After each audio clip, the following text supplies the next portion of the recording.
aurrera jarraitzen dugu, mai ingurua benetan interesgarria daukagu prest ontxe bertan. La privacidad en el esquema nacional de seguridad. Plan hau martxan ipini izateak benetako onurak ekarri ditu bakoitzaren, hiritarren pribatutasuna babesteko. Está suponiendo la implantación del ENS, Esquema Nacional de Seguridad, una mejora real en la protección de la información de los ciudadanos. Bueno, pues para responder a esta pregunta tenemos hoy tres invitados con nosotros. Pedro Alberto González, de la Agencia Vasca de Protección de Datos, que va a ejercer en esta mesa redonda como moderador. También está José Antonio Mañas, que es profesor de la Universidad Politécnica de Madrid, colaborador en la elaboración de ese Esquema Nacional de Seguridad. Joseba Enjuto Gozalo, que es de Nextel, y Enrique Gómez Zayas, de IDFE. Bueno, pues entre los cuatro van a tratar de responder a esa pregunta que hacíamos. Erantzuten saiatuko gara eta horretarako galdera honekin zerikusi handia daukaten hiru gonbidatu hitz egingo digute orain. Está suponiendo la implantación del ENS una mejora real en la protección de la información de los ciudadanos. Bien, buenos días. Esta sesión está siendo muy interesante. Cada uno de todos los precedentes ha venido y nos ha hablado de su libro.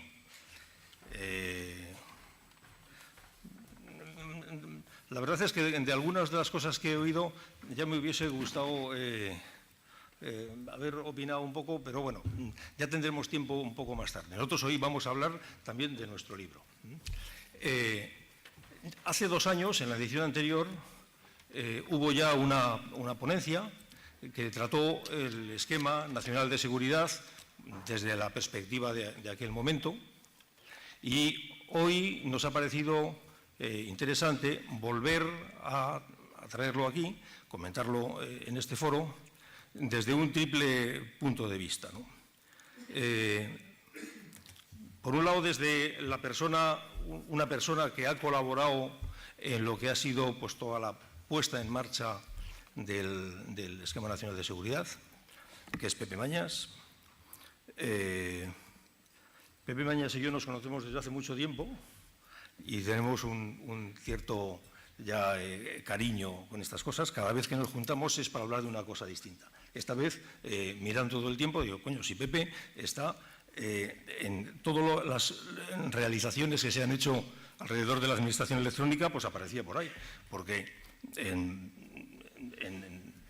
la firma electrónica estuviste asesorando también a CERES, a la Fábrica Nacional de Moneda y Timbre, la puesta en marcha. Luego, después, ahora, en lo que es la puesta en marcha del Esquema Nacional de Seguridad, ha participado también en, pues con la elaboración de algunas de las guías, es el redactor de algunas de las guías, por lo tanto, bueno, tiene una experiencia, yo creo que bastante fundada en este tema. Un segundo punto de vista que queríamos exponer y tratar hoy con vosotros era de pues, la segunda parte contratante, es decir, quien tiene que no pensarlo y definirlo, sino aplicarlo y ponerlo en marcha, ¿no?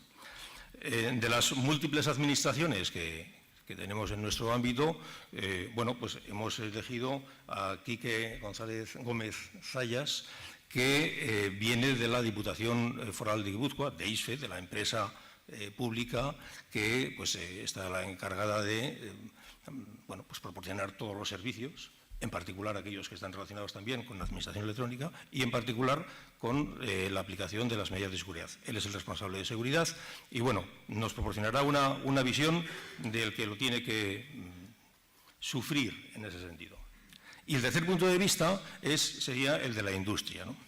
En ese sentido, pues mirando también cómo estaba el panorama, Joseba Enjuto, que trabaja en Nextel, y resulta que cada vez que estaba buscando alguna referencia por ahí, siempre me encontraba con el nombre de Joseba por todos los sitios. Digo, pues tendremos que traerle y que nos cuente un poco su punto de vista.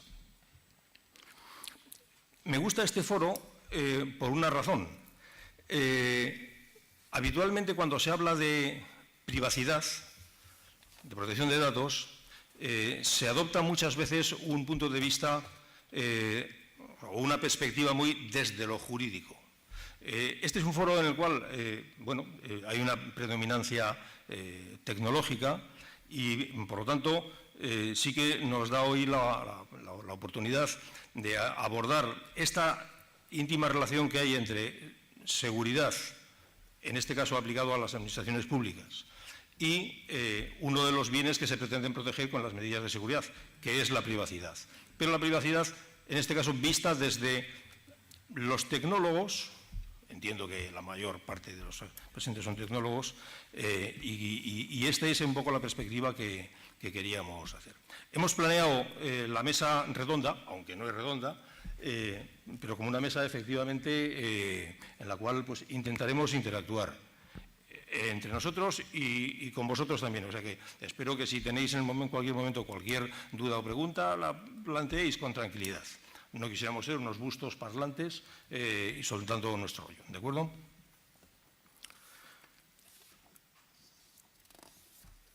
Pepe, ¿qué es eso del Esquema Nacional de Seguridad? ¿Tú qué entiendes de esto? Bueno, esto funciona automáticamente, ¿sí? Pues el Esquema Nacional de Seguridad, tenemos una ley, tenemos una administración y yo creo que en pocas palabras es intentar que lo que hagamos en el mundo electrónico sea igual de seguro y de fiable que lo que hacemos en el mundo no electrónico y hay una cierta continuidad entre los clics y los bricks que se decía en cierto momento de las cosas. En ese sentido, tú tenías unos tiempos marcados, pero no, bueno, yo soy rapidito, ¿vale? Nos pusimos, bueno, yo estuve allí colaborando en el grupo, no quiere decir que todo salga de mí ni mucho menos, hay un montón de gente que permanece muy visible, que ha colaborado mucho, yo creo que es muy colaborativa toda la obra del Esquema Nacional de Seguridad. Empezamos mirando qué se hacía por el mundo, intentamos hacer alguna cosa que fuera sobre todo muy práctica, no quedarnos en las nubes sino bajar al suelo, buscar medidas concretitas de protección. Acabamos muy centrados en los americanos y el FISMA, yo no sé si por aquí lo conocerán muchos ustedes, los americanos lo hacen todo muy concreto, hace esto, ¿vale? Pues eso es lo que intentamos hacer y de alguna forma yo creo que somos relativamente homologables con ellos y podemos estar ahí. Entonces al final tenemos una serie de medidas concretas que estamos desarrollando y que tiene que durar un cierto tiempo. Me lo vas a preguntar cuánto tiempo después, ¿no? Entonces no lo digo ahora. Bien, ¿tú crees que el Esquema Nacional de Seguridad, que es una cosa relativamente reciente, supone un avance significativo respecto a otras experiencias anteriores que había habido en el ámbito de la administración pública de establecer el marco de la seguridad, como por ejemplo pues, los criterios de seguridad y normalización que se habían hecho pues, la última aprobación en 2004? Bueno, los criterios era una parte didáctica y pedagógica, pero no era muy normativa, ¿no? Tú los leías y eran buenas prácticas, nada más, quedaba una cosa así. A mí mi sensación es que aquí hubo un antes y un después cuando apareció el primer reglamento del 994, aquel de aquel siglo, y entonces hizo la visibilidad muy visible para muchos sitios. Lo ha tenido el desarrollo que ha tenido, pero aquello cambió de ser inexistente a estar en muchas partes. Creo que la serie 27.000 y todo el furor certificador, pero aquí hay gente que entiende mucho más que yo, ha supuesto otro escalón, ya no tan grande como el primero, pero otro escalón. Y el NS, pues lo estamos viendo, pero yo creo que sí, ha puesto a mucha gente visible, la ha puesto en el punto de mira. Hemos identificado eso que se llama el responsable de seguridad, se han creado muchos comités de seguridad de la información, los grandes mayores todavía no se enteran del todo. Por aquí alguien decía antes que todavía los órganos de gobierno no se acaban de enterar de que la seguridad es un problema suyo, pero yo creo que sí hemos dado un paso importante en ese sentido y empezaremos a ver los frutos dentro de un poquito de tiempo. Espero que sí, pero todavía no tenemos resultados. Y hay algo más que la administración pública. El NS tiene una trascendencia en el sector privado. No solo como la parte contratada que lo hace posible, que supongo que algo hablaréis, no sé, generación de negocio, digamos, ¿no? De lo que es certificación, implantación y estas cosas. Luego hay otra parte, que es que al final la administración pública sigue siendo una gran consumidora de esto que se llaman los servicios externos, ¿no? Y luego hay un mecanismo por el cual se transfiere. El Esquema Nacional de Seguridad lo que pretende es proteger la información y pretende proteger los servicios. Si la información acaba en manos de un tercero, y en este sentido se parece mucho a los datos de carácter personal, ese tercero acaba obligado. Si la administración tiene que prestar un servicio y lo presta a través de un tercero, sea cloud computing, sea el modelo de externalización que corresponda, se encuentra obligado. Entonces, al final es un tirón muy fuerte que va trayendo a mucha gente hacia adentro. Entonces, yo creo que va a tener un impacto bastante más allá de lo que es estrictamente administración pública, nada más.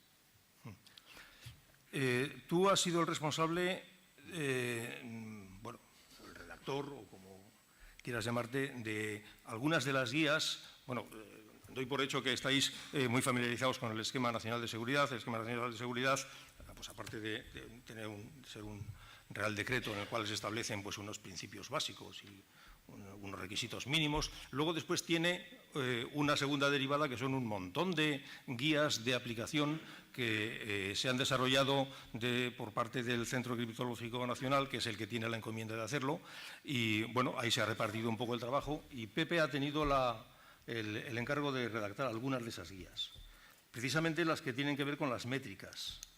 Entonces, desde esa perspectiva, ¿nos podría decir cómo está la aplicación del Esquema Nacional de Seguridad en el ámbito que puedas conocer, no con datos concretos, sino, bueno, en una percepción? De medidas, de lo que hemos estudiado, Sí. de lo que sabemos. Bueno, cuando hicimos el esquema se introdujo una cosa que llamamos métricas, más bien orientadas para lo que era el señor gestor, el responsable de seguridad, para que conociera lo que está haciendo. Y luego el año pasado empezamos a tener una necesidad de que tuviéramos una visión un poquito más grande de cuál es el estado de la situación o el estado de la nación o como diablos se quiera decir esto, ¿verdad? Y la cosa se ha concretado mucho más este año. Ahora mismo tenemos 3 estudios de este tipo. Hay un estudio que llamamos de progreso, que es el que indica cómo vamos avanzando adecuadamente, o si en enero del 2014, que parece una fecha un poco mágica, como no es sancionable tampoco es muy mágica, pero bueno, da igual. Es un punto de inflexión en el cual es como importante, ¿no? Bueno, yo debería decir una cosa, de todo esto no hay dinero, no hay un presupuesto, estamos todos muy abocados, pero es absolutamente increíble, digamos, la voluntariedad que pone muchísima gente en hacer las cosas bien, ¿no? Intentar ayudarles de ello. Entonces hay una presión y a veces esa presión ayuda a que te lo reconozcan un poquito. Esta parte de visibilidad, de que los mayores se enteren que esto es un problema, que tiene solución, que no hay que desesperarse, nos está ayudando mucho, ¿vale? Eso es la parte de progreso. De eso ya tenemos una ronda de febrero. Los datos son, creo que se llama difusión limitada, pero no tiene una clasificación muy específica. Dentro de la Administración Pública se pueden solicitar, pero yo no debería decirlos aquí. Les puedo decir algunos resultados. No va mal, hay cosas que estamos flojitos. Si miramos en qué cosas estamos bien y en qué cosas mal, ¿conocen ese top 10 que hemos sacado?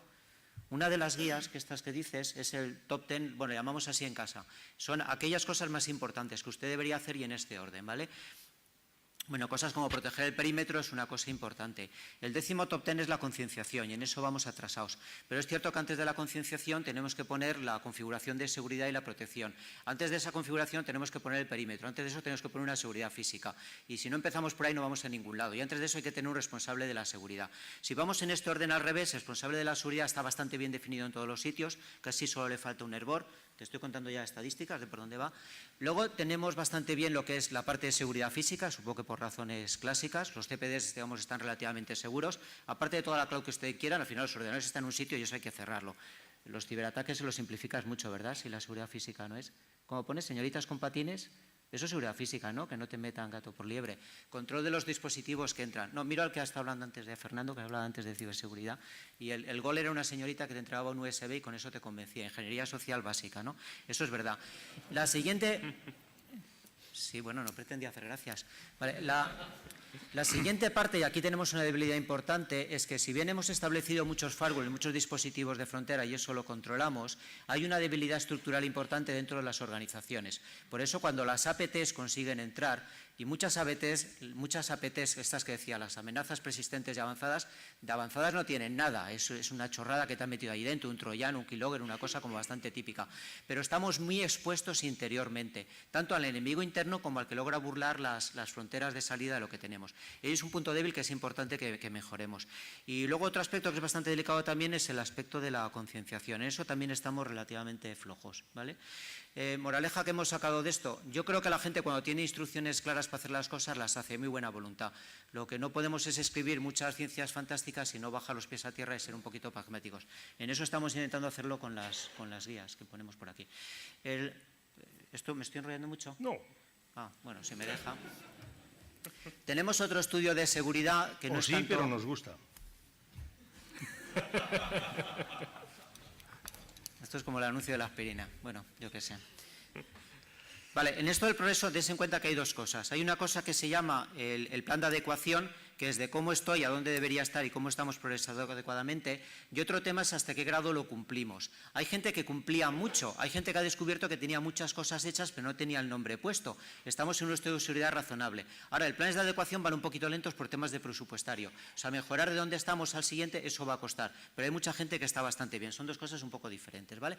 Y luego, si ese es el cumplimiento formal de lo que es básicamente el anexo 2, tenemos otra parte de si esto está seguro, si esto no está seguro. Eso lo hacemos más bien por la parte de análisis de riesgo. Llegamos allí y analizamos cuál es la situación, qué es lo que tenemos, cuáles son los riesgos evidentes. De esto hicimos una campaña 2011-2012. Algunas de las cosas ya nos llamaron la atención, como por ejemplo este tema de que la red interna está muy desprotegida una vez pasado el perímetro. Aquello es casa para todos. Se descubren cosas como que, ¿cómo era aquello? Los passwords de administrador los tiene todo el mundo, pero ¿cómo puede tener todo el mundo el password de administrador? Pues es que es así, siempre ha sido así, es mucho más fácil si el usuario se instala las cosas. Una de las batallas que tenemos ahora es conseguir que la gente no tenga password de administrador. ¿Cómo se hace con los dispositivos que traes de tu casa? Todavía no lo sabemos, pero es una de las cosas que tenemos que hacer, ¿vale? Para conseguir eso. Ese estudio estamos ahora en la segunda campaña, es más reducido. Del primero tenemos 48 contestaciones, lo estamos extendiendo ahora a comunidades autónomas. No sé todavía la respuesta porque eso la tendremos en el mes de mayo, pero estos datos saldrán. El otro lo tenemos aquí. Y hay un tercero que es la guía 824, supongo que es la que preguntas, que es esa que dice que al cabo del año estableceremos un informe para que el Consejo Superior de Administraciones sepa lo que estamos haciendo. Eso lo sabremos más bien hacia final de año. Y es unas métricas de seguridad pues más clásicas, de incidentes, de eficacia, de eficiencia, de gasto en tecnologías de TIC, de gastos en seguridad, para poder tomarse unas decisiones de gobierno un poco grandes y ver dónde hay que poner los recursos, dónde podemos sacar infraestructuras comunes, dónde podemos aprender de los demás y todo esto. Yo sospecho que muchas cosas en seguridad al final no son muy caras. Se pueden hacer muchas cosas con mucho dinero. Para estas métricas, creo que habéis elaborado alguna herramienta que facilita la recogida de la información y eso. Sí, formularios. Sí. Pero yo he visto una herramienta con XML por ahí detrás y cosas así. Sí, bueno, pero eso no impresiona mucho. Es un formulario y recabamos la información. Sí, pero lo que quiero decir es... Vale, y luego hemos trabajado mucho porque toda la recabación se dice, ¿cómo se dice? Recabaje, ¿cómo diablos se dice eso? Recopilación. La recopilación de información se puede hacer en el entorno que sea, la podemos recopilar con un formato de intercambio y podamos agregar. Yo creo que en esas agregaciones tampoco necesitamos mucho conocimiento, o sea, un cierto nivel de anonimato es bastante razonable. Hay una cosa que no sé cómo se traduce, pero le llaman benchmarking, que es saber cómo estás tú respecto de los demás, que eso tira mucho y avergüenza, hoy qué bien están todos y qué mal estoy todo. La otra parte de qué bien estoy yo y qué mal están todos los demás no ayuda mucho, pero bueno, da igual. Pero esa primera parte es importante y bueno, yo creo que estáis trabajando en hacer otras herramientas que puedan capturar la información y podamos tener en los diferentes foros. Yo creo que todo lo que sea recopilar información y tenerla en un formato que sea tratable informáticamente nos va a ser útil. No creo que sean Big Data. No sé. Pero es importante que sepamos un poquito dónde estamos, si no estamos un poco perdidos. Y os puedo asegurar que incluso estando pues, un poquito donde estoy, no sé si es mucha petulancia, te llevas sorpresas. Continuamente te llevas sorpresas. Oye, Quique, ¿cómo lo lleváis? Bueno, todo esto que dice Pepe, vosotros lo estáis diciendo, sí, por supuesto, y dos huevos duros también. bueno. En la Diputación de Guipúzcoa, ¿cómo habéis abordado el tema del cumplimiento del esquema? ¿Qué os está suponiendo? ¿El ritmo? ¿Cómo va? A ver, bueno, lo primero, decir que no partíamos de cero, porque ICE, a título, digamos, empresa que provee de servicios informáticos, venía ya de trabajar sobre el esquema de 27001. Que es lo que decía Pepe, claro. No eso es, la certificación ITIS, aquella de la que venimos algunos. Entonces, bueno, estos conceptos de gestión de la seguridad, de que la seguridad no solamente es la cacharrería, sino que también es la organización, bueno, yo creo que en la empresa los teníamos bastante asumidos. Y bueno, al final, en ese sentido, nuestra transición hacia el NS ha sido cómo traducimos cosas que ya tenemos más o menos recogidas en una legislación que pues maravillosamente deja de ser para la administración una cosa voluntaria como es ISO y pasa a ser de obligado cumplimiento, aunque no haya régimen sancionador para el que no lo cumpla, pero bueno. Entonces, bueno, nuestro principal esfuerzo fue diseccionar un poquito los requisitos y con eso irnos a nuestro cliente natural, que en este caso es pues el área de la Diputación, que bueno, ahí está un poquito el calendario en el que hemos seguido. nuestro paso fue con eso ir a nuestro cliente natural, que es el área que dentro de la Diputación Foral de Guipúzcoa lleva lo que serían los pasos de normalización de calidad interna o de, pues llamarlo eso, normalizar procesos o procesos horizontales, ¿no? Y también es el área que tenía encomendado el desarrollo de la administración electrónica. Luego, pues allí nos fuimos. Bueno, ahí he puesto un poquito el calendario. 2009 nos lo dedicamos a seguir los borradores que se iban liberando para ver un poquito qué se venía encima.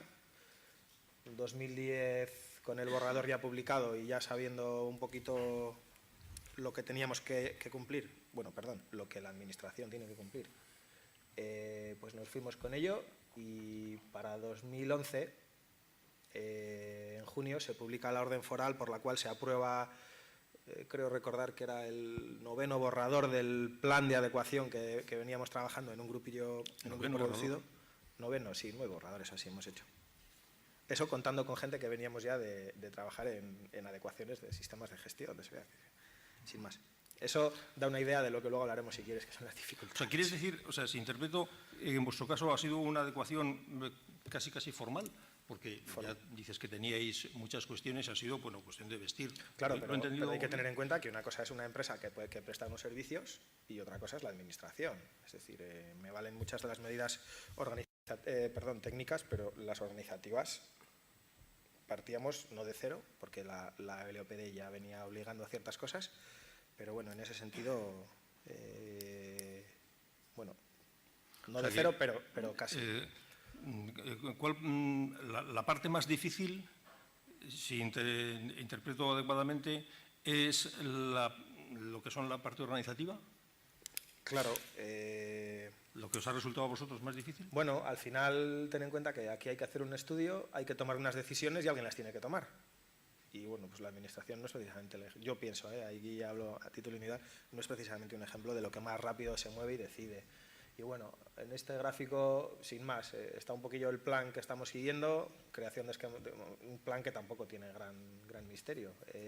2 caminos en paralelo, uno con todo lo que tiene que ver con la identificación de los activos de los que estamos hablando, ¿no? Elementos de información, servicios, etcétera, valorarlos.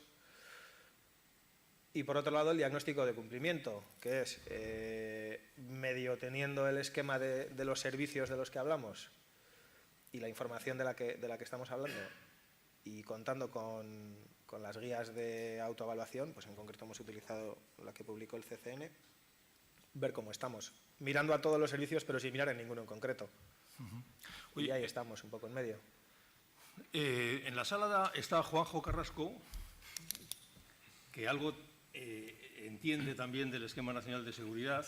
Juanjo Carrasco es el responsable de seguridad de GIE, que es otra de las empresas que eso. No es que ahora vayamos a hacer un turno de todas las administraciones, pero así un poco brevemente, Juanjo, si consigues un micrófono que alguien te pueda hacer llegar, ¿podías hacer así ¿cómo te va? ¿Cómo lleváis lo del Esquema Nacional de Seguridad?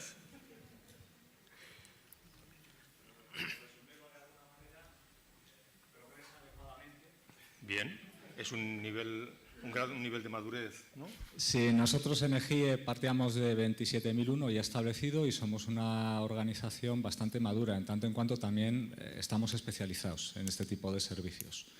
Lo que es más complicado, como comenta Quique, también es mover a la administración que se tomen las decisiones. Yo creo que lo más difícil es establecer el modelo organizativo, ¿no? Coincido con él. El tema de medidas, si eres una organización madura, es básicamente verlo con otras gafas o vestirlo de otra manera, pero la mayoría de las medidas ya las tienes establecidas. Agustín Elizegui, quien no sabe quién es Agustín Elizegui, es el actual director gerente de GIE y el anterior también, o sea, es una persona de dilatada experiencia en la administración, tanto en la administración como en las empresas públicas que trabajan para ella. Desde tu perspectiva más gerencial, estas dificultades que se están apuntando de que la organización tiene que saberlo, los jefes tienen que estar concienciados.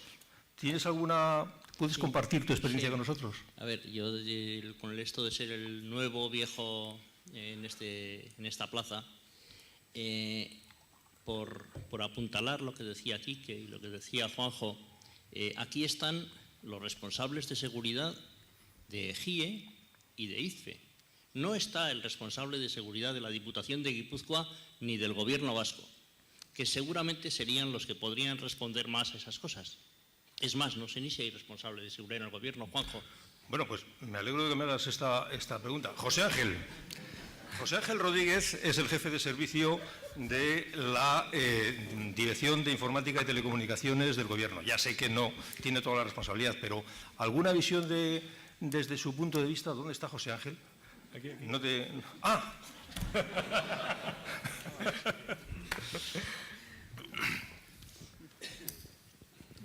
José Ángel es amigo y sabrá perdonármelo. Bueno. Aparte de alegrarte de que te haga esta pregunta. Me agrada que me hayas esta pregunta, sí, señor. No, yo vuelvo a repetir lo que han dicho desde ICFE y desde GIE. La mayor problemática que se nos presenta es la parte organizativa que está relacionada con la seguridad. Sobre todo, a la hora de definir los roles, claro, tal como dice en el Esquema Nacional de Seguridad, ese responsable de la información o ese responsable de los servicios no corresponde a que sea el propio responsable de seguridad el que asuma también esos roles. Tiene que ser alguien del ámbito más bien político, con lo cual se nos reproduce la misma problemática que hemos tenido desde hace más de 10 años en la implantación de todas las medidas que también imponía la Ley Orgánica de Protección de Datos, en que la responsabilidad del fichero también a quién se le asigna. Es decir, si nosotros fuéramos una corporación al uso, como puede ser Telefónica, pues ya sabíamos que el responsable del fichero, de los ficheros que puede tener Telefónica, pues va a ser César Alierta. Pero en el caso del Gobierno vasco o el caso de cualquier administración pública, pues eso no es tan fácil, ¿no? Es decir, no es una corporación al uso. Con lo cual, pues hay que descender un poco y buscar que esa responsabilidad de ficheros, de la información o de los servicios, pues la asuma gente con responsabilidad de ese ámbito sectorial que se ofrece a la sociedad. Pero coordinar todo eso se convierte en bastante complicado en la práctica. Entonces, aunque estamos haciendo muchas cosas al respecto y hemos elevado propuestas en el aspecto organizativo, como podrá bien luego decir Joseba, que está en la mesa, no han cuajado todavía. Entonces, como ha dicho Juanjo, progresamos adecuadamente, pero no hemos llegado todavía a la meta. Muy bien, muchas gracias por haberte atrevido a lidiar el toro que te ha tocado y a vosotros también. Joseba, ¿es verdad esto que dicen? Quiero decir que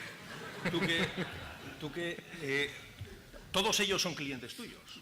Porque yo cuando he estado mirando, o sea, Nextel ha adecuado a... Entonces, tú que has estado en todas las... eres el perejil de todas las salsas y lo ves desde fuera,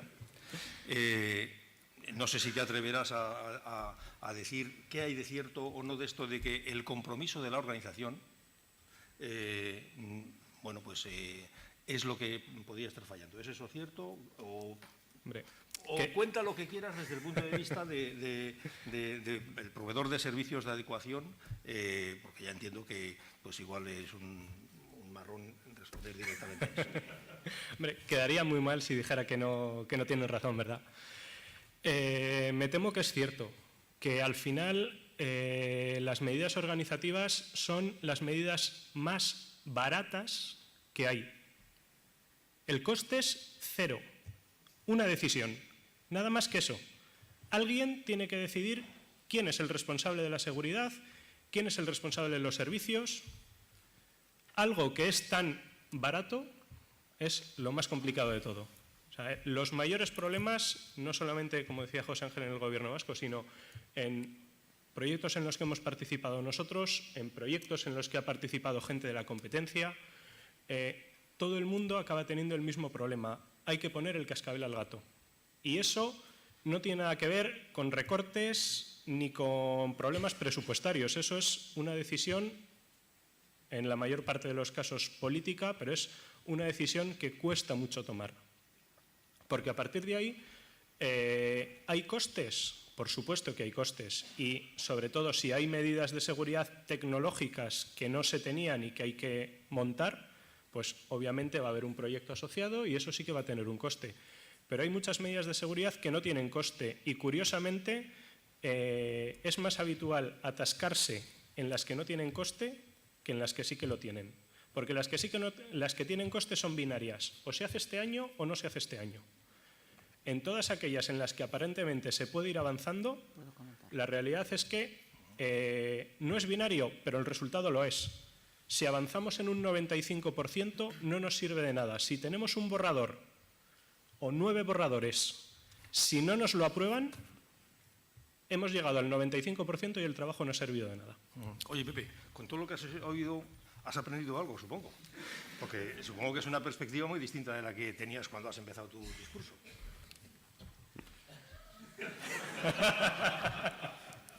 Sí, sí, claro. Bueno, les agradezco, sí.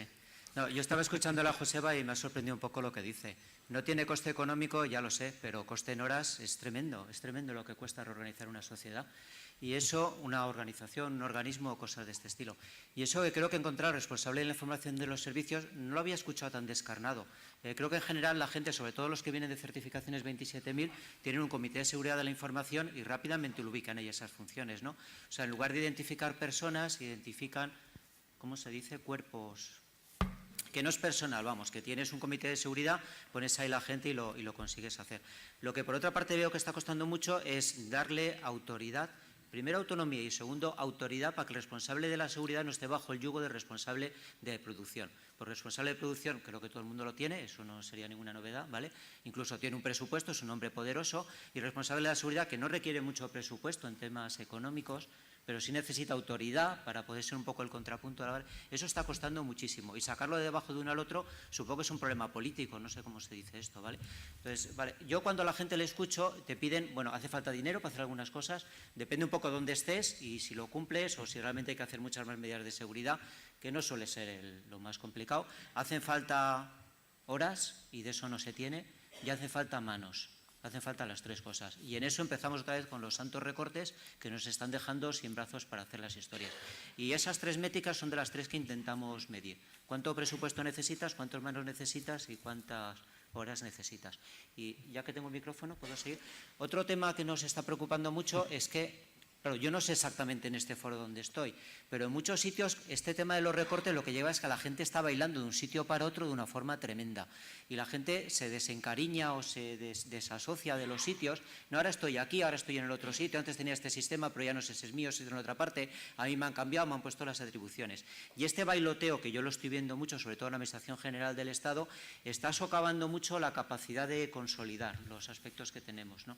No sé si aquí lo aprecias también, pero probablemente también. Movimiento de gente estoy hablando, movimientos telúricos de personal. Oye, estabais mencionando varios los esfuerzos que necesita adaptarse. ¿Es caro adaptarse al esquema, Joseba? Pues depende del tamaño. Depende mucho, como ha dicho Pepe, de la situación de partida. No es Quiero lo decir, mismo. a ver, no te estoy preguntando cuánto cobras. Lo que sí. trato de arrancarte o que cuentes un poco es, planteada la pregunta así va a ser mucho más fácil responderla, ya lo vas a ver. Tiene un coste, efectivamente. La cuestión es, tiene un coste tan elevado que en estos momentos en los cuales la crisis se está convirtiendo en el refugio de los canallas y de todo, es la excusa universal, os estáis encontrando con paralizaciones de proyectos que teníais empezados, ralentizaciones, etcétera, debido al coste. ¿Está siendo un factor importante el coste que supone? Pues la realidad es que sí. ¿Ves cómo era más fácil responderla así? Y la realidad por un motivo muy sencillo. Y es algo que, bueno, pues quizás ya he dicho en otros foros. El NS es un proyecto que se puede abordar con ayuda de consultores externos o lo puede abordar, y de hecho somos conscientes de que hay administraciones que así lo están haciendo, con recursos internos. El de los recursos externos tiene el problema del coste económico. Y el de los recursos internos tiene un problema mucho más viejo, que es el de la prioridad.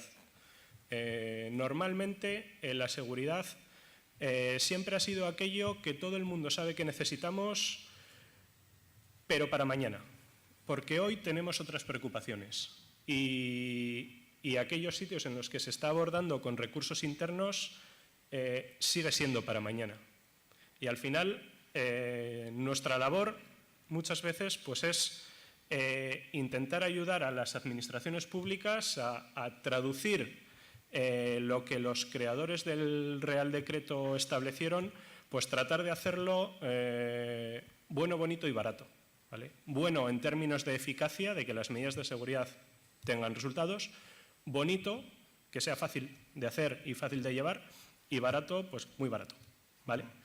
Entonces, bajo esa premisa, nos toca hacer malabares para tratar de que los que piden y los que lo tienen que cumplir lleguen a un entente, y afortunadamente, pues bueno, hay no solamente avances por parte de las administraciones públicas, sino también avances en posibles cambios que todos esperamos, de pequeños ajustes de alguna medida de seguridad que realmente puede redundar pues, en los costes económicos de ciertas medidas de seguridad de forma directa. Oye, hay una cosa, hago una pequeña desviación y luego volveré sobre algo que estábamos tocando. Quique, a ver, yo con esto del esquema nacional de seguridad no entiendo mucho, yo soy torero de salón. Me lo he mirado y esas cosas, pero no entiendo mucho. Y una de las cuestiones que me ha resultado realmente un poco compleja es todo el tema de la categorización de los sistemas. Yo creo que el esquema que se ha montado para la categorización es francamente complejo. ¿Cómo eso lo habéis encontrado alguna dificultad en ese sentido o es una cuestión mía de...? No, es complicado. Si avanzas la diapo, he puesto unos números. Paso estamos. Sí, no, esa.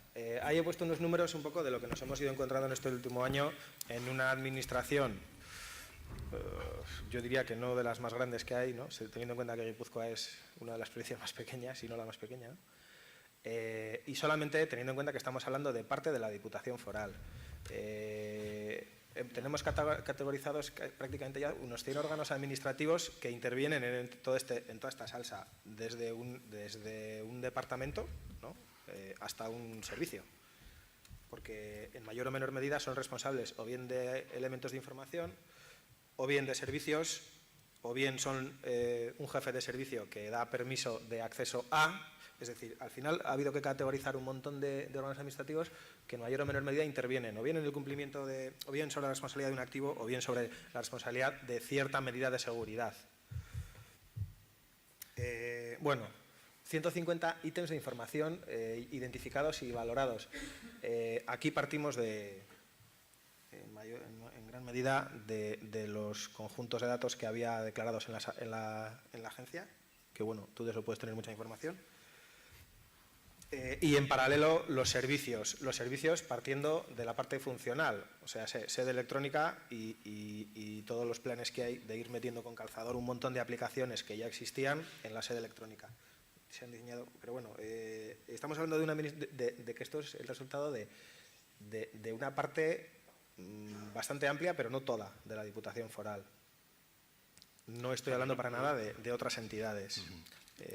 O sea, en ese sentido sí, es complicado porque tienes que empezar a manejar todas esas relaciones entre esta información, este servicio, este sistema, este jefe de servicio. Es un pequeño Cristo. Para quienes no estén informados, esto de la categorización es que al final, después de hacer muchas tablas, muchos cuadros y hacer muchas evaluaciones, al final un sistema es de categoría básica, media o alta.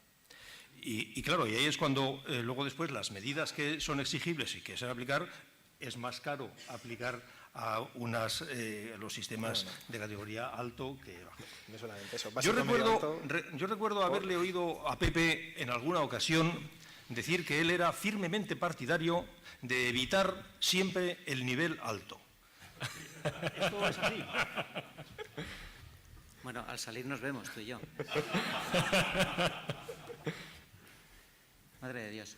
Mira, si hay una cosa que copiamos de los americanos fue esa. Hay una norma que se llama la FIPS 199 que dice que tenemos 3 niveles, low, medium, high. Y luego le insta a todos los, se llama el Sistema Federal de Computación de Estados Unidos, la parte interestatal, a que hagan una clasificación en esos 3 niveles. Eso nos pareció a la ABC lo que nosotros teníamos que hacer y ponerlo en ese punto, ¿vale? Eso es un tema. Yo ahí no movería ficha, me parece que es mejor estar alineados con los americanos que reinventarnos la pólvora, ¿vale? Luego, que salga medio y alto es un tema complicado. A lo largo del desarrollo del NS, creo que fueron 3 años que estuvimos de redacción y escuchando réplicas por aquí y por allá, hubo un cierto momento que pusimos criterios de categorización y aparecieron allí y nos lo hicieron quitar. Abogados del Estado nos dijeron que esto era un tema personal y que el director general era el que opinaba, y eso hubo que retirarlo y quedarse con unas frases que son galácticas. Son galácticas, ¿no? El anexo 1, esto es incumplimiento muy grave y estas cosas un poco no sé qué. Además dice una cosa que nos llamaron la atención varios. Dice que aquí una cosa es de carácter bajo cuando es subsanable, pero si en la administración todo es subsanable. No hay pena de muerte, todo lo demás es subsanable. ¿Qué problema hay? Todos los ponemos en nivel bajo, ¿verdad? Bueno, ese temor lo hemos visto que a veces lo aplican. Hay gente que está un poco minimalista, digamos, y para no complicarnos mucho la vida tenemos un cumplimiento formal y nos bajamos a ese punto. Yo siempre y cuando que el cumplimiento formal de eso no suponga una merma de la eficacia, que supongo que como ingeniero es lo que más me preocupa, es decir, que no haya incidentes de seguridad, que no haya, como se dice, inseguridad técnica respecto de lo que es administración electrónica, me preocupa como relativamente poco, ¿vale? Lo que nosotros estamos haciendo. Sí pusimos mucho esfuerzo cuando pusimos el catálogo de medidas en dosificarlas. Están por niveles, están que si esto es confidencialidad, que si es autenticidad y se puso una serie de cosas. Y yo creo que hemos encontrado pequeños problemas. Solo hay un par de ellos, que es esto que tú dices, que se modificará el NS, pero que no lo voy a decir, ¿vale? Pero que está en los foros de discusión, los cuales supongo que alguno de los aquí presentes está participando. Hay algunas cosas que el NS, en esta versión que quiere salir, yo creo que el 2013, pero es administración, igual es 2014 o 2015, no estoy muy seguro, ¿vale? Algunas cosas que tendríamos que rebajar y hay otras cosas en las cuales se quiere subir, se quiere exigir un poquito más. Entonces esto va a ser un apaño. Lo que sí intentamos es ser, o sea, hay que ser realistas. O estás pegado a tierra o si no la gente no lo hace, ¿vale? De hecho, yo no sé, eso lo preguntamos antes. ¿Se pide mucho o se pide poco en el NS? Se pide. Hay gente que dice, no, son medidas muy básicas, es que casi, no sé por qué hay que hacer un real decreto, esto es higiene mental de la que tiene que hacer todo el mundo, ¿no? Pero si elevas el tirón mucho, entonces descuelgas a la gente, no puedes hacer eso.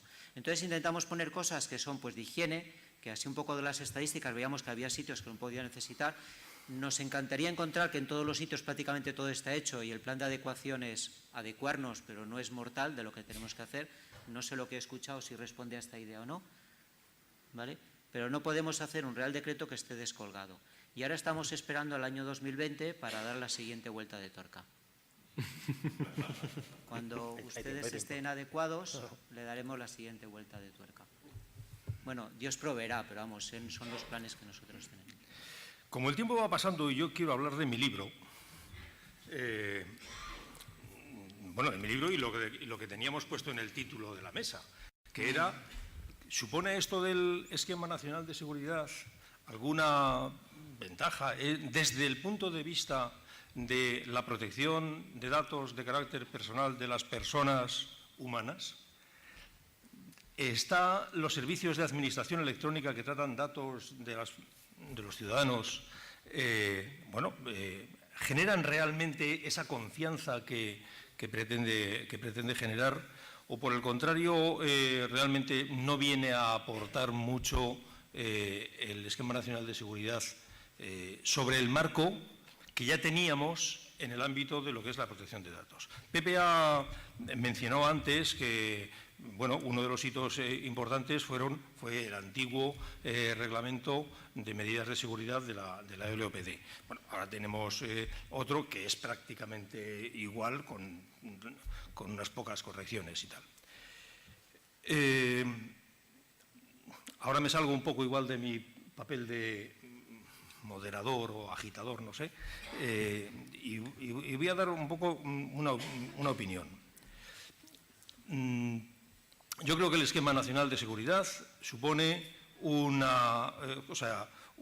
factor coadyuvante muy importante para lo que es el marco que desde protección de datos tenemos, con algún pequeño pero. De entrada sí, con algún pequeño pero.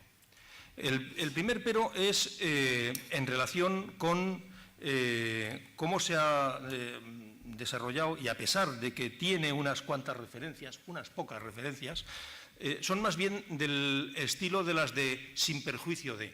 Es decir, pues habrá que hacer esto sin perjuicio de lo que diga la Ley de Protección de Datos. Y en algún sitio dicen, bueno, donde haya datos personales, pues que se apliquen sus medidas. Bueno, mi impresión es que en el proceso de elaboración del Esquema Nacional de Seguridad se elaboró un poco de espaldas al marco de referencia de protección de datos. Ya, tú me dices que no porque lo tuvisteis todo el tiempo encima de la mesa.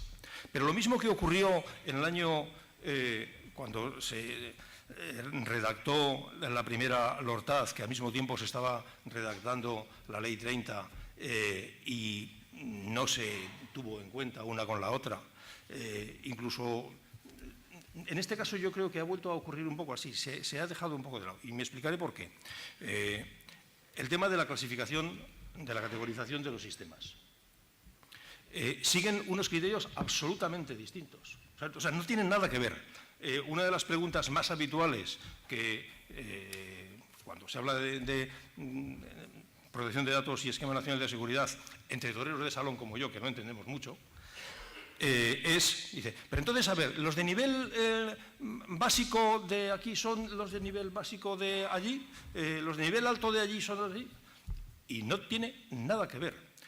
Y Pepe me dirá, dice, ni tiene por qué, porque son criterios distintos.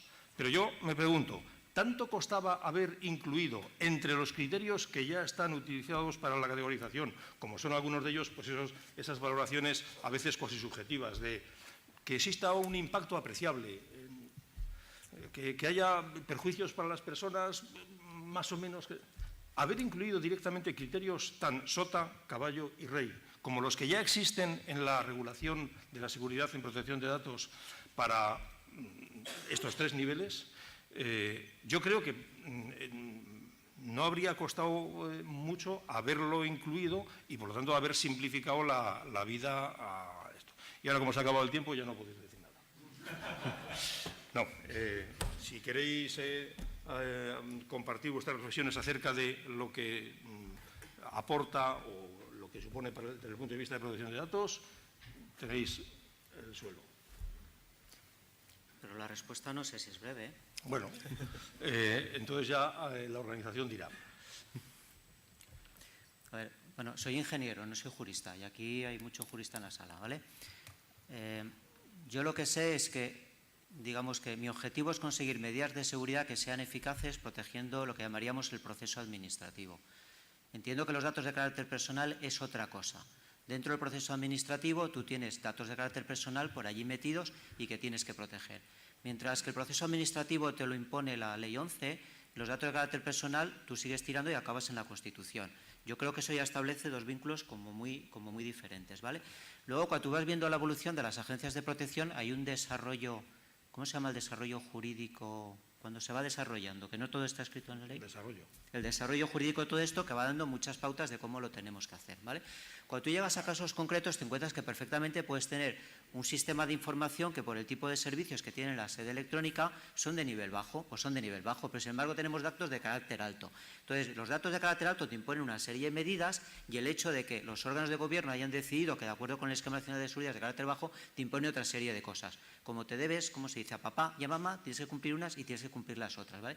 Y estos escenarios nos podemos encontrar y hay servicios que son críticos desde el punto de vista pues, de orden social y de respeto y cumplimiento de obligaciones que te llevan a nivel alto en el Esquema Nacional de Seguridad y sin embargo los datos que están manejando son meramente administrativos y no te requieren tanto. Entonces esas dos cosas te las puedes encontrar continuamente. De hecho, entiendo que se deciden en órganos diferentes. En muchas administraciones hay gente que decide el carácter de los datos y por tanto las medidas que son de aplicación y otra gente que decide los servicios que estamos prestando. Eso había que respetarlo con mucho cuidado. Entonces, es cierto, nos imprimimos el Real Decreto lo teníamos ahí impreso, ¿vale? También la 800 y la 27.002, todas ellas, y lo que procuramos mucho es que no hubiera ninguna cosa contradictoria, que todo se pudiera ir solapando de una forma que fuera nítida y que nadie jamás tuviera que duplicar trabajo. Eso me lo diréis lo que lo tenéis que implementar. Esperamos no haber duplicado el trabajo a nadie y la gente que ya tiene implementado las medidas del Real Decreto encuentre que muchas de ellas las reciclamos para el otro sitio, estas las subimos, no me piden tanto, pues lo pido por el otro y vamos haciéndolo. Y para terminar, la Agencia de Protección de Datos tenía que informar, creo que era vinculante, de hecho, pero igual me lo decís vos. Informó y nos dijo, no hay nada, decimos, no nos parece contradictorio con lo que tenemos que hacer, nos parece respetuoso. Y cuando eso lo traduce una persona jurística que redactaba, el jurista que redactaba el Real Decreto, dice, eso se escribe sin perjuicio de. Entonces cogimos el Word y cambiamos en todos los sitios para que ponga sin perjuicio de. Es toda la historia, ¿vale? Es así. Bueno, yo tenía algunas cositas, pero nos hemos pasado ya un poquito de tiempo. Me gustaría, aparte de las preguntas inducidas, si tenéis cualquier pregunta, este es el momento. Sí. ¿Vas a decir algo? No, sin más. Sí que coincido contigo en que hubiera sido muy práctico y muy fácil el que el decreto hubiera dicho datos de no sé qué. Al final las competencias de la Administración son las que son y para llevar a cabo esas competencias maneja unos datos que son los que son, aquí y en Murcia. Entonces, sí que hubiera sido muy sencillo, como en la LOPD, estos datos son altos, estos servicios son altos, porque deja un poco al albur de lo viva la vida que sea el político de turno, el que se clasifiquen o no, y nos hubiera además igualado a todos no hubiera habido dudas. Eso, sí, yo no voy a dar la solución porque no ya sería, pero... Sí, ¿se puede meter una pequeña morcillita? Sí. Hay muchos comités de seguridad de la información que cuando han redactado los criterios que se aplican en este organismo mío, donde soy director general o secretario general, directamente lo dicen. Cuando hay datos de carácter alto, esto se llama sistema de información de nivel alto. Sí, está claro. Y han hecho un alineamiento directo y se han quedado a la mar de tranquilos, pero es decisión suya. Sí. Nosotros, Vale, de hecho, lo que no se veía la forma es de cómo por Real Decreto imponer que esa fuera tu decisión. Sí. De hecho, el 90% de los elementos de información identificados veníamos de ficheros LOPD, con lo cual estaba el tema ya más o menos trabajado. Y luego, simplemente también por ir concluyendo, y ya sobre lo que respecta a la adecuación. Claro, nosotros estamos trabajando tanto para Diputación, y ahora en concreto nuestro gran trabajo sobre todo es para Diputación, que es la que más nos paga. Pero tenemos el otro ojo puesto en todo lo que son entidades locales, pequeñas, más en una provincia que, pues eso, que tiene mucho ayuntamiento pequeñito y ahí sí que vemos una gran dificultad. Esa gente no va a llegar ni al 2020 y bueno, alguna solución tendrán que darle desde la legislación porque no se sostiene. Yo creo que se están dando cuenta también de que no se sostiene, sin más, que por ahí tenemos, y esa gente maneja nuestros datos, es decir, que al final las competencias, pues por poner de política social, están muy distribuidas entre las diputaciones forales y los ayuntamientos y las empresas que subcontratan servicios de atención social de base. Es decir, los datos están muy distribuidos como para que se olvide el ayuntamiento, pequeño sobre todo, que está ahí un poco perdido. Sin más, es a modo de conclusión. ¿Alguna preguntilla que tengáis por ahí? Aquí tenemos una.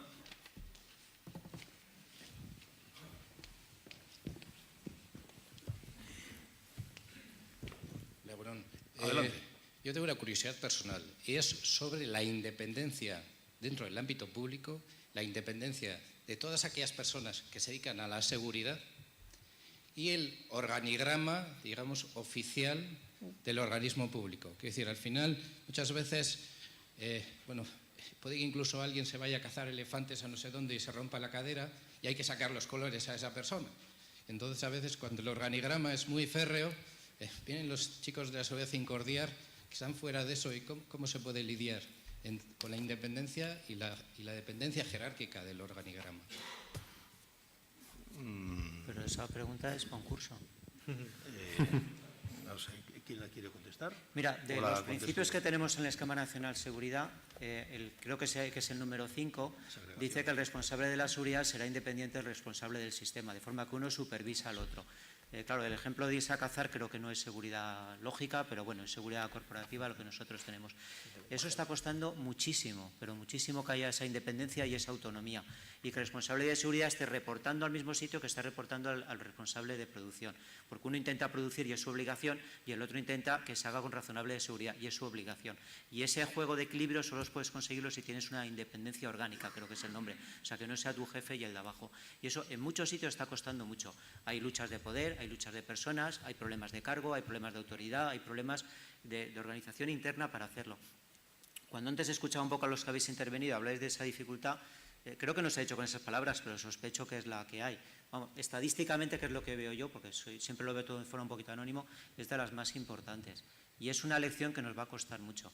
Desde el punto de vista de los que estuvimos ahí, no sé si decir en la pomada una tontería de esta, estamos contentísimos de haber verbalizado como principio que tenía que haber una independencia entre uno y el otro. Nos parece que es una de las, ¿cómo se dice?, de las aportaciones importantes. Así que no es invento nuestro, como también sabrán. Hay un trocito muy bueno en el decreto que dice que el responsable de seguridad podrá retirar de la circulación un servicio que considere que no cumple, etc. Yo quiero una entrevista con el primero que lo haga. Y que nos cuente cómo. Pues es otro tema que al principio nos causó muchos problemas, pero claro, hay un responsable de operaciones. O responsable de operaciones puede hacer eso, o responsable de operaciones no es accountable en el sentido inglés respecto a lo que está haciendo. Tiene que hacerlo, ¿vale? Ahora, tú tienes que hacer un desarrollo procedimental. Si tú te encuentras con un agujero de seguridad, tú tienes que proceder a la clausura, es un poquito tu obligación. Pero hay que ir con cuidado, porque si tú tienes obligación de prestar un servicio, el hecho de que tú suspendas un servicio porque hay un problema de seguridad, te pone en un problema jurídico complejo. Usted que tiene que hacerlo, ¿vale? Y ese conflicto yo no sé cómo se resuelve. Entonces, la forma que hemos ido hablando es decir, tú tienes que elaborar un procedimiento por el cual haces una especie de suspensión cautelar y rápidamente arrancas el procedimiento para que se haga algo, porque el servicio no puede estar interrumpido sin día. Pero la decisión de desconecta la tienes que tomar tú. Es que cuéntame, cuando entre en una APT y estás enchufado, hablo de Fernando, ¿vale? Es que me ha invadido una EPT, es que todo el sistema está en vilo. ¿Qué es lo que tienes que hacer? ¿Desenchufarlo? Es que es lo que tienes que hacer, ¿vale? Y luego preguntar. Ahora, lo que no puedes estar es 3 meses desenchufado. Entonces, esa respuesta de si puedes estar 3 horas o 3 días, supongo que unos días es el proceso que se moverá para rehabilitarlo, es confuso. Hombre, al final estás resolviendo un problema de confidencialidad provocando otro de disponibilidad. Con lo cual, pues, bueno, si son 2 problemas de seguridad, el responsable de seguridad o, en última instancia, pues el famoso comité de seguridad, pues tendrá que tomar decisiones, porque aquí afecta a la seguridad y afecta al servicio y afecta a los sistemas, con lo cual, pues bueno, es cuestión de poner a todo el mundo de acuerdo. Pues me alegro que digas eso. Mira, nosotros decimos que los requisitos de seguridad parten de los responsables de seguridad de la información. Prometo ser breve. Tú bajas al agente de operaciones que lo hace y luego queda una cosa que llamamos el riesgo residual. En este caso estamos hablando de un riesgo residual sobrevenido. Tenemos una situación de riesgo sobrevenido que es elevado. Eso regresa arriba al responsable de seguridad de la información. Y el que tiene que aprobarlo es otra vez el Comité de Seguridad de la Información. Yo creo que ese ciclo se ha terminado, ¿vale? De lo que hacemos así. Es una de las cosas, es que aquí no tenemos mucha palabra para eso, pero los ingleses llaman who is accountable, o lo que en la mili dicen a quién fusiló, ¿vale? Saber quién es la persona que ponemos ahí. Es un tema importante que tenemos que identificar. No sé si con nombres o apellidos o con cuerpo, porque puede ser un órgano colegiado, se dice, es la palabra que estaba buscando antes, ¿vale? Pero, y claro que tienes que hacer un equilibrio. Al final tienes que salir a la calle y es lo que hay. ¿Qué quieres que haga? Es que me calle. ¿Alguna preguntita más? Oye, estoy encantado con mis colegas de la mesa. Se manejan solos perfectamente, me dan poquísimo trabajo, generan dinamismo, se pelean entre ellos solos. Bueno, estás a la altura y plantear alguna cosita más. Bueno, pues gracias por añadir una coletilla final y por echar una lanza a favor de la LOPD, enlazando con la última pregunta de Pedro Alberto. Al final, el NS introduce un proceso de seguridad y que ahora la Agencia Vasca, por favor, se tape los oídos, pero anima a que aquello de la LOPD que muchas organizaciones tienen un poco, lo hicieron y se quedó ahí, pues se entre de nuevo en el ciclo de que al menos todos los años, al menos más frecuentemente, me vuelvo a preocupar no solamente por la seguridad, sino también por la privacidad. Yo creo que, bueno, no es todo, pero es algo. Y generando nuevas oportunidades de negocio. Por supuesto.